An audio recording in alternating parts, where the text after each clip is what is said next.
Inigo Segurola naiz, eta erregulazio eta kontrol sistematako goi mailako ziklo formatibo bat, egin nun.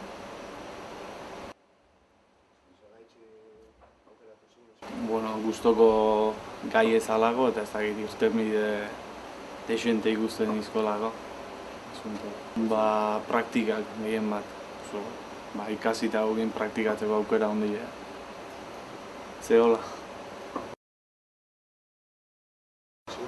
Bergarako Lazpidur enpresan initun praktikak, ofizina teknikuen, eta, nahiko esperientzi positibo.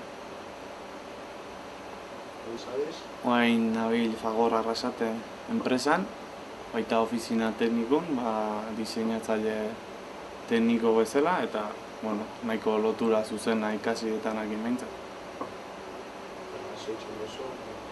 Pixkat eskema elektrikoek egin, armaio elektrikun eskemak eta materiala aukera eta holako. Instalazio elektrikoen ardura.